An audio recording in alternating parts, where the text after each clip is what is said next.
محمدا عبده ورسوله لا نبي بعده سبحانك لا علم لنا إلا ما علمتنا إنك أنت العليم الحكيم رب اشرح لي صدري ويسر لي أمري واحلل عقدة من لساني يفقهوا قولي. Yang kami hormati pimpinan Pondok Pesantren Cendekia dan Muslimin yang dimuliakan Al-Mukarram wal Muhtaram Bapak Kiai Haji Dr. Andes Dede Juwandi MM MBA, yang mudah-mudahan Allah panjangkan umurnya, Allah luaskan rezekinya, Allah mudahkan urusannya, dan senantiasa dalam keadaan kesehatan dilindungi oleh Allah Subhanahu wa taala, dan senantiasa dalam keberkahan Allah Subhanahu wa taala. Yang kami hormati para asatidz ustadzat, para pengurus, para santri, Bapak dan Ibu yang kami hormati dan mudah-mudahan Allah muliakan.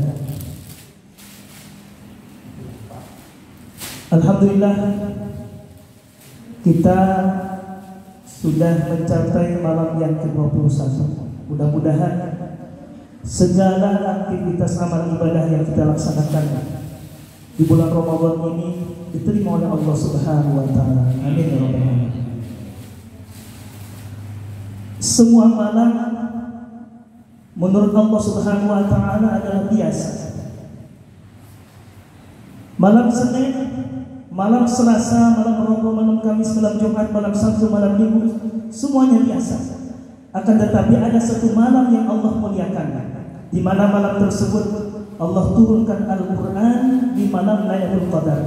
Sebagaimana Allah Subhanahu wa taala berfirman, "Inna anzalnahu fi Lailatul Qadar, wa ma adraka ma Lailatul Qadar, Lailatul Qadri khairum min alfi syahr."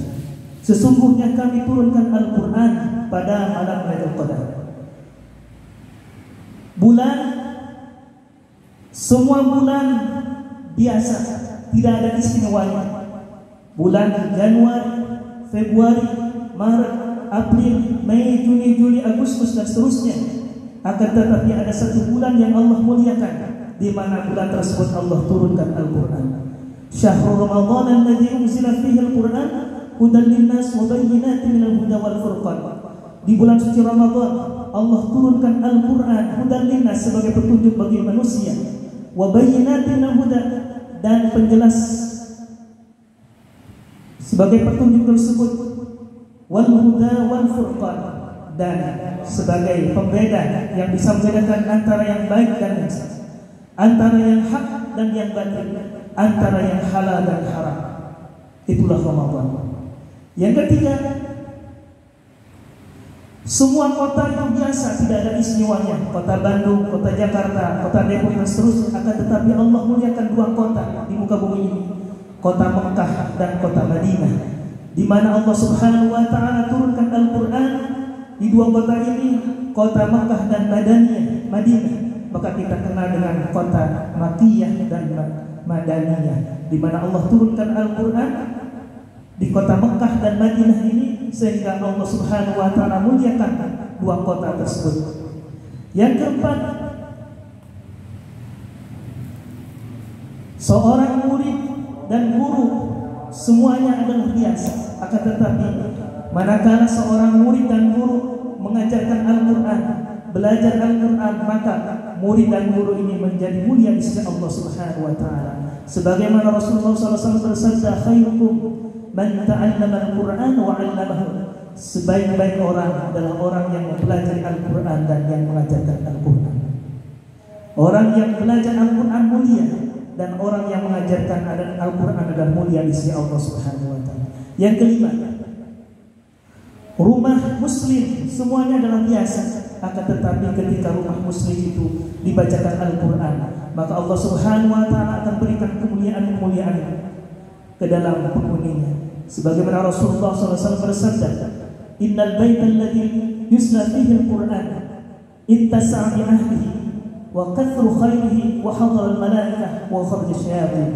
Sesungguhnya rumah-rumah yang dibacakan Al-Quran di dalamnya, ittasa'a bi ahlihi, Allah akan melapangkan para penghuninya. Meskipun hidupnya ngontrak, akan tetapi dia selalu membaca Al-Quran siang dan malam, Allah Subhanahu wa taala akan melapangkan hatinya. Yang kedua, wa kathru khairihi, Allah memberikan banyak-banyak kebaikan dan sedikit keburukan. Betapa banyak orang yang senantiasa membaca Al-Quran di rumahnya, begitu Allah Subhanahu wa ta'ala sayang kepadanya, Allah berikan banyak kebaikan di dalam dirinya. Dan yang ketiga, wa hadratul malaikah, Allah kirimkan para malaikat ke dalam rumah tersebut memberikan doa, Allahumma ighfir lahu warhamhu wa tub alaihi. Ya Allah berikan rahmat, ya Allah ampuni dosanya, ya Allah terima amal, ya Allah terima taubatnya. Dan yang keempat, wa kharajus syayatin, Allah keluarkan setan-setan dari rumah tersebut. Setan-setan tidak masuk ke dalam rumah tersebut karena Al-Quran dibacakan. Begitupun mulia orang-orang yang senantiasa membaca Al-Quran, orang-orang yang senantiasa mempelajari Al-Quran, orang yang senantiasa menghafal Al-Quran, di mata Allah Subhanahu wa ta'ala adalah mulia. Yang berikutnya,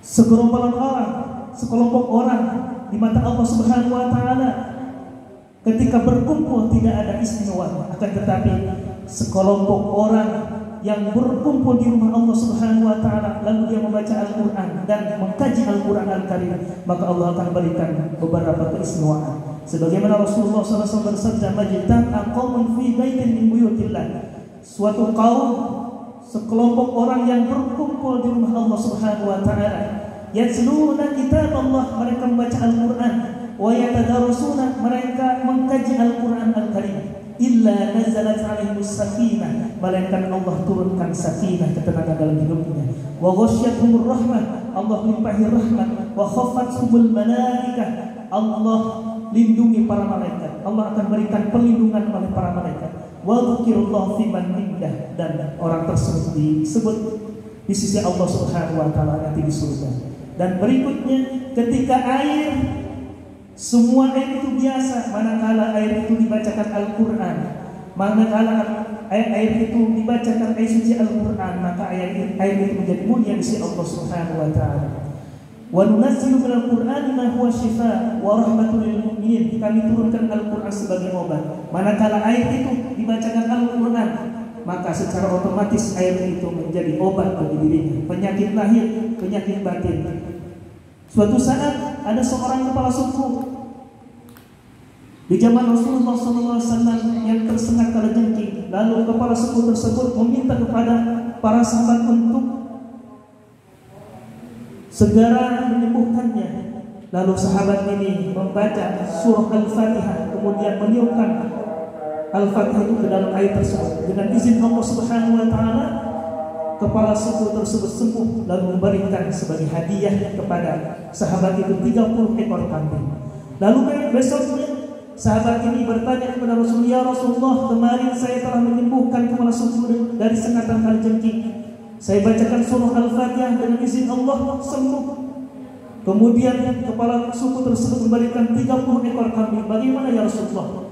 Yang Anda lakukan adalah benar, itu merupakan ruqyah Al-Quran.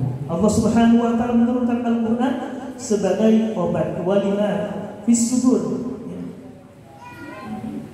sebagai syifaa'un lima fis sudur, sebagai obat bagi penyakit-penyakit yang ada dalam tubuh manusia.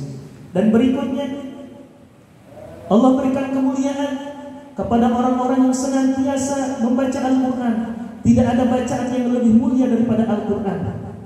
Membaca WA tidak ada mulianya, membaca Facebook, YouTube dan seterusnya tidak ada pahala, kemuliaan dan sebagainya. Akan tetapi ketika seseorang membaca Al-Quran, mempelajari Al-Quran, mengkaji Al-Quran, memahami Al-Quran, menghafal Al-Quran, mengamalkan Al-Quran, maka orang tersebut Allah berikan beberapa kebaikan terus. Sebagaimana Rasulullah SAW bersabda, man qara harfan min kitabillah, barang siapa yang membaca satu huruf daripada Al-Quran, falahu hasanatun, maka bagi dia satu kebaikan.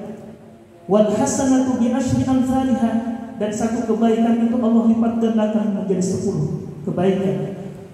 Betapa beruntungnya orang yang membaca Al-Quran di bulan Ramadan. Yudha'ifu li amalihi, setiap amal ibadahnya Allah lipat gandakan. Setiap pahala ibadahnya Allah lipat gandakan di bulan Ramadan. Pahala sunnah, nilai pahalanya seperti pahala wajib. Pahala wajib Allah lipat gandakan, sebagaimana Allah Subhanahu wa ta'ala melipat gandakan orang-orang yang berpuasa. Sebagaimana Rasulullah SAW, kullu amal ibni Adam, kullu amal ibni Adam lahu. Semua ibadah yang dilakukan oleh anak Adam merupakan diperuntukkan untuknya, illa saum, kecuali puasa. Li, itu hanya untukku, wa ana ajzilih, dan aku yang akan membalasnya. Itulah Ramadan. Puasa Ramadan mendidik kita sebagai orang yang senantiasa gemar membaca Al-Quran, gemar beribadah, gemar berbagi, gemar beriktikaf, gemar menghidupkan malam Ramadan. Man qama Ramadhana imanan wa ihtisaban ghufira lahu ma taqaddama min dhanbihi. Barang siapa yang menghidupkan malam Ramadan, diisi dengan salat maghrib, kita isi dengan salat isya, kita isi dengan salat tarawih, kita isi dengan membaca Al-Quran, kita isi dengan iktikaf, kita isi dengan qiyamul lail, kita isi dengan sahur bersama. Maka orang yang menghidupkan di malam Ramadan, ghufira lahu ma taqaddama min dhanbi, Allah ampuni dosa-dosanya, dosa-dosa yang lalu dan dosa-dosa yang akan datang. Mudah-mudahan kita semua yang hadir di tempat ini menjadi hamba-hamba pilihan Allah Subhanahu wa taala, menjadi hamba-hamba yang bertakwa sebagaimana Allah Subhanahu wa taala menginginkan kita. Tujuan daripada berpuasa adalah la'allakum tattaqun, menjadi hamba-hamba yang bertakwa. Bismillah Allah Subhanahu wa taala. Rabbana taqabbal minna innaka antas samiul alim wa tub 'alaina innaka antat tawwabur rahim. Rabbana atina fid dunya hasanah wa fil akhirati hasanah wa qina adzabannar. Walhamdulillahi rabbil alamin. Assalamualaikum warahmatullahi wabarakatuh.